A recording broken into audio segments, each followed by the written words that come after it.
Okay, Empire Magazine recently ran a feature on the future of the Transformers movies, and thanks to Transformers World, who followed up on that story, we now know that the new Bumblebee spin-off movie will No, his name's Bumble. Oh. I'm kidding. I'm kidding. I was like, Riley! Seven Bumble. Seven Bumble. 7 meters down, starring Bumble. Yes.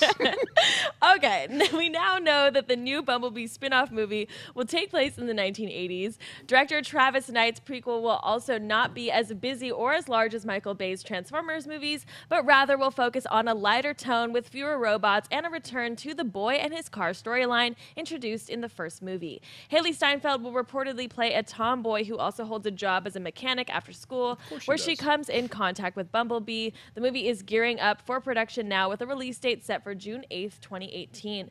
David, do you buy or sell the Bumblebee movie taking place in the 80s? It's tough. I feel like Transformers always sucks me in. It's like a big vortex, just sucks me into everything it does. I always go see the movies, and I always leave disappointed. No, I buy it. I buy it. I buy it for a few reasons. Travis Knight, because of what we did with Kubo and the Two Strings. That was one of my favorite films last year. I enjoyed that. I think Haley Steinfeld is going to be one of the best. I think she's one of the better actresses, young actresses out there right now. It's Edge of 17. What she did last year, fantastic. She can hold her own, and we know she's talented. So if she's with the right crew, this is going to be the first Transformers movies that we've had without Michael Bay as the lead director. So maybe it's going to be something different. You know, maybe we're going to see something new here. I have to hope that the 80s is cool, because that's when Transformers came out. We're also getting DuckTales is coming back on TV from the 80s. I mean, it's a reemergence of the 80s. 80s is in right now. Stranger Things, like, the 80s is cool right now. So I'm definitely buying this. Sell. Oh. Christian. No reason why. Yeah. All right. Well, then I'll counter. I'm going to buy it. I'll let you guys carry this. Yeah. Well, I'm going to buy it. I'm going to tell you that I think that there is. I know your thoughts on it, and what I will say is that I think that all your concerns, as far as the fact that it's an '80s movie with Bumblebee, and it's what are we going to do? We're just going to play on nostalgia here. Why Bumblebee to be the one that leads? And I don't disagree. I don't disagree with that. I think, but it really intrigues me to see what can be done when Michael Bay isn't directing one of these things. It could be an absolute disaster. It might not be that great at all. But and I said it when they announced Haley Steinfeld, who I love.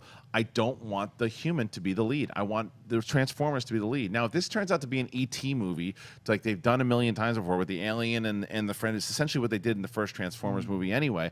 If it's just that and there's no other Transformers, I don't know if I'm going to love it. But if I think that they actually make a Transformers movie that I've wanted to see, and they put it in the 80s when the movie came out with some fun, like, he's going to be that Volkswagen. Just like, oh, hell, he better be. He's going to be. This movie's in the 80s, and it's a Bumblebee movie. If Bumblebee ain't a VW, I don't even know I'm going to go see this. Well, I want to see that. Better be a bug. Look, I really like Travis Knight, who directed it, and he did Cuba and Two Strings. I think what he did emotionally with that film could be very interesting with this. So I'm very curious, and it has a lot to do. I'm going to be completely honest. It has a lot to do with the fact that Michael Bay, he's going to produce it, I'm sure, have some kind of say in it that way, but he's not directing it. And I want to see what a Transformers movie looks like without Michael Bay. Now, it should be noted too, we're seeing the new Transformers movie on Monday. Monday, yeah. And I mean, look, keep the possibilities open. There's a chance we walk out of that movie loving it. And then all of a sudden that may change our perception of the entire franchise. So let's keep our minds open to that as well, and we'll see what happens. All right, what's next?